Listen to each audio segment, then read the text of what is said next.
big story here in California. The front runner for the governor was Eric Swalwell, Congressman Eric Swalwell, and he has dropped out of the race. 5 women came forward now and accused him of terrible stuff. He denies it, of course.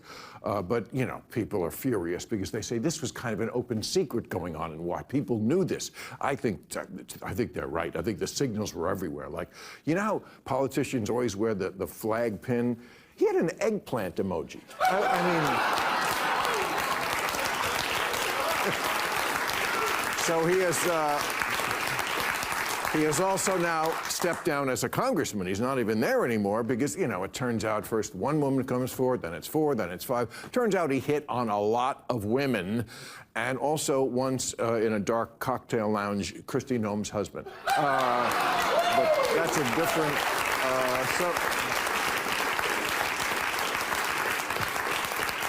So he is completely gone, but before he left, he did apologize to the 11 million women voters in California and invited them all to his hotel room. All right. The walls are closing in on Eric Swalwell, and that is where we begin with new reporting.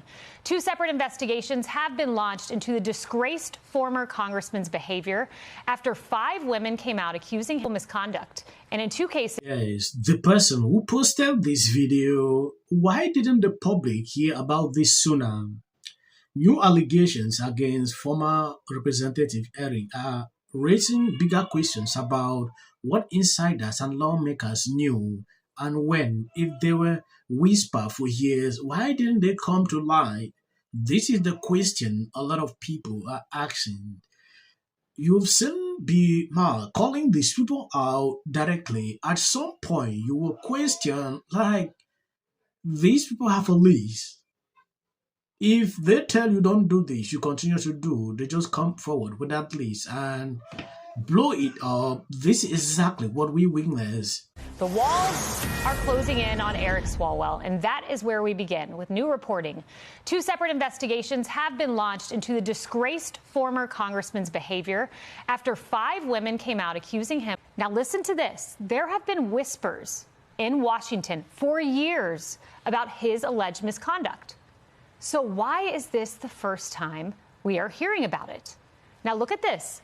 Back in 2017, CNN reported that there was an unnamed California lawmaker who pursued at least 6 female staffers, but they never revealed who that lawmaker was because they said the stories were not verified. Now, that's fair. We do not know if that was Eric Swalwell to whom they were alluding, but why didn't CNN follow up on their own reporting? That's what any news organization would do. In that same year, just 1 month later, Politico reported that at least 20 lawmakers accused of sexual misconduct were about to be unmasked. But listen to this. They were never unmasked. We do not know their names. Why? Now, with these new allegations involving Eric Swalwell, which he denies, it raises a bigger question. If reporters, insiders, political circles were hearing things back then, why didn't anyone do anything about it?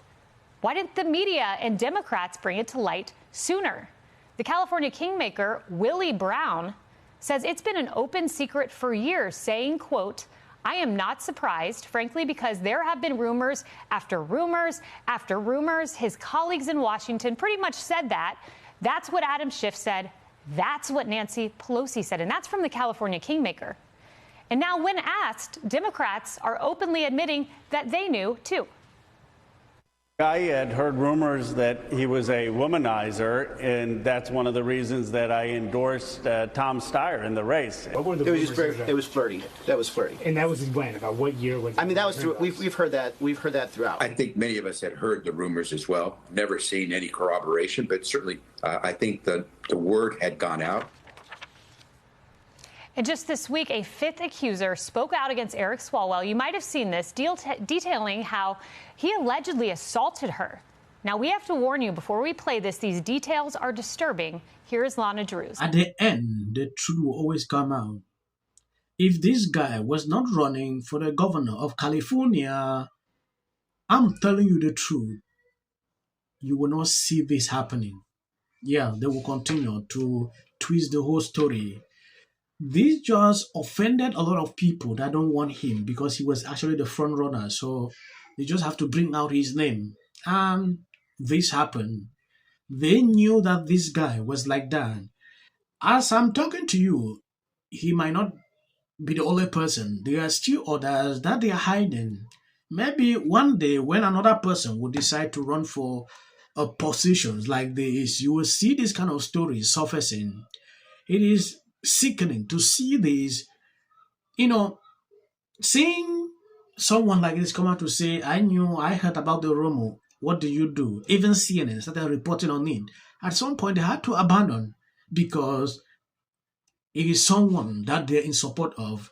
Just imagine maybe if it's a Republicans, you will see how CNN will continue to investigate the situation to the very end. Here is a head scratcher. The guy who hosts a late night comedy show says it is not his job to be funny. Jimmy Kimmel was recently on Michelle Obama's podcast to whine about his critics who say he is too political.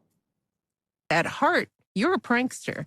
You're a morning show radio guy, but here we are in these times, and you have so bravely and boldly used your platform to speak truth to power, as they would say. To say that, well, your job is this, it makes me, I bristle at that because, first of all, don't tell me what my job is. Exactly. I don't tell you what your job is. My job is whatever I decide my job is, or whatever my employer allows me to do. That's what my job is.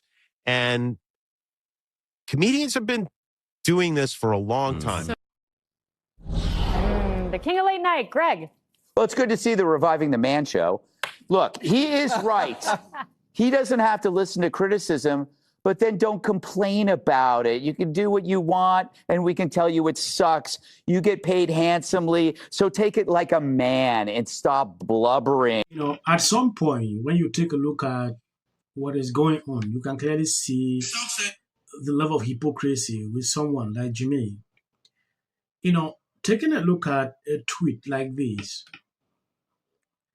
of course, Jimmy ignores Eric's scandal, but happily launched the disgraced Democrat gubernatorial campaign on his ABC show. Nothing to see here, folks. Just business as usual at the late night propaganda wing of the DNC. That is the truth. I was expecting Jimmy to actually talk about this issue of Eric. Jimmy did not mention anything about the guy, and that should tell you a lot about these people. Just imagine this guy was a Republican. You will see how Jimmy will go after these people. Not only him, the late night shows will do that. But because of they were shut up, it's very shameful, when I see them do this every single time. If you call yourself a comedian, your job is to make people laugh. But Jimmy sat with Michelle instead. Even watching the Michelle podcast, I thought along the way, maybe they will mention something like that. They had to dodge away. That should tell you alone. I'm going to end here as of the short clips at the end. That is from White Algorithm. You can always skip. People who got duped, who thought the economy was going to... I'm in support of that. Until the First Lady brought them back with her surprise statement last week. How does this benefit? I'm an actor. Creative content. Why are you not looking forward to the White House fight? Well, it's kind of a gimmick. I have 300. I'd like to see Kamala Harris maybe put her hat back in the ring for governor of Congress, governor of California. I know that